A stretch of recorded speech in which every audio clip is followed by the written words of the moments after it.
Good morning, everybody. Today is Friday, April 1st. If you notice in Schoology, sorry. If you notice in Schoology, I've got a new folder for April, so you guys came in here to watch the video. So happy April Fool's Day.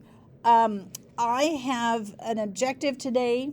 We're going to understand that the size of a consumer population affects the numbers of ESMs that it consumes. So yesterday we looked at how the number of the resource population affects the population of the consumer population. Now we're going to look at the opposite. How does the size of the consumer population affect the population of the resource? We're doing population and resource lesson 2.4, all activities including the write and share. And so I'm just going to summarize for you guys real quick what we did today. Yesterday, we did not get a chance to talk about the key concept. And so go ahead and pause the video and write down key concept number 8. And that is, the larger the resource population, the more energy storage molecules are available for the consumer population. It's kind of an extension or like a clarification of key concept number 7. Go ahead and pause the video and write that down. Okay, so yesterday we saw that if we increased the number of green leaves, that meant that there were more ESMs for the wee bugs, and then the wee bug population increased. I need you to start thinking in terms of like what happens step by step. Sometimes we look at a problem or we think about something and we go, oh, this is what's going to happen. It sort of all happens at the same time. But it doesn't. It would take a little bit of time to notice if the green leaf population increased. Take a little bit of time, but over time, the wee bug population would increase. So let's go ahead and jump into 2.4. And here's what we did, you guys. We went into the sim and we changed the number of deaths because ultimately what we're trying to do is we're trying to figure out why the moon jelly population increased, right? So we're looking at models to get evidence. The first model we did yesterday, we increased the births and the population of the wee bugs increased. So we would say, well, because that happened in the sim, then that's evidence that it may have happened with the moon jelly population. So now we have to kind of figure out a model for the deaths decreased. And it's very important that you understand these are two completely different things, okay? So we're going to try and model that the deaths decreased. What can change the number of deaths in a population? So we worked through the sim together, and I just want to show you this real quick, okay? We were in this third population, and if you want to, you can go ahead and pause the video, open up yours, and work through this with us. But what we did is same thing that we did yesterday, we let this run for 20 time seconds, or time units, and so I'm going to pause it when it gets to 20. Okay, whoops, a little bit over, but that's okay. So then I asked the kids, what would we do if we wanted to decrease the deaths of the wee bugs? Think about that very carefully. I'm saying I want the number of deaths of wee bugs to get less. I don't want as many wee bugs to die. What would I have to do? What would I change? And the answer, of course, is we would have to change the number of fur bills. And in fact, let's go ahead and eliminate them. Let's say that the fur bills have become extinct. If we get rid of this consumer population, the resource population would probably, we think, increase because we don't have as many fur bills. In fact, we don't have any fur bills eating. So we're going to decrease that to 0, make sure it's locked so that that doesn't change.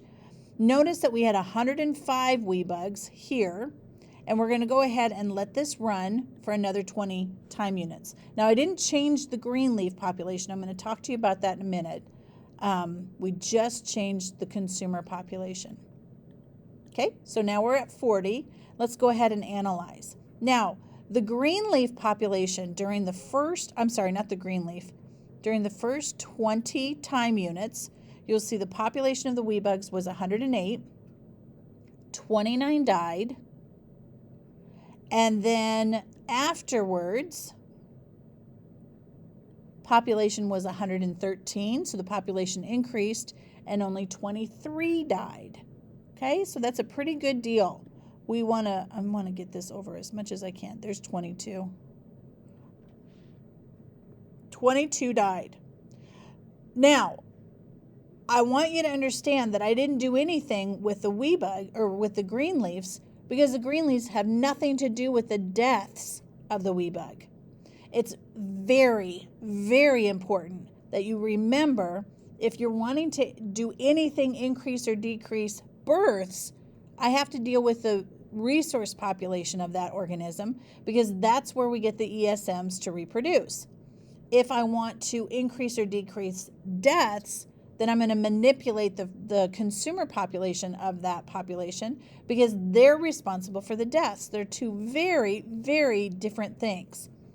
So if I would go back here, remember that's why we've got these two different claims. Even though the result is the same, that the moon jelly population increased, the reasons why they increased are two very different reasons. This one I'm looking at the resource population as the cause, and this one I'm looking at the consumer population as a cause. And that's important that we kind of get enough information so that we can make a decision because there is one right answer. And I want to make sure that you guys understand that, okay?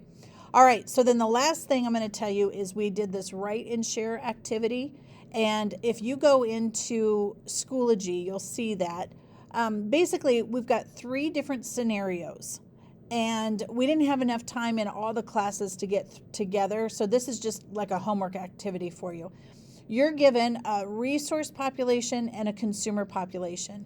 And then you have some kind of evidence. So something happened, like a real life scenario. Like maybe there was hunters and they almost killed all the lynx. And so this population decreased. What would happen to this population? Or maybe something happened to this population. What would happen to this population? So it gives you the evidence here, and then it gives you a prompt, and then it gives you a word bank, and you have to make sure that you use the words in the word bank to answer the question. You'll notice that we have just these lines here for your response, and so I want complete sentences. Make sure you use those words, but you don't need to go on the back. So it's not like this huge, lengthy explanation. You can just use, golly, if you just use key concept 7, maybe key concept 8, and then I'm going to give you key concept 9 here. You could use those to answer these questions. So when you go into Schoology, you're going to see that I've got all 3 of them there. Only pick one, and I don't care which one you pick. Just pick one, and that is due on Monday. And I'll put a little assignment folder here so when you're finished with it, you can turn it in. Okay, last but not least, we have a key concept. It says the larger the consumer population, the more energy storage molecules it will need. Therefore, it will eat more, causing more deaths in the resource population. Go ahead and pause the video, write that down, and then finish your write and share worksheet and turn that in. And then I will see you hopefully on Monday.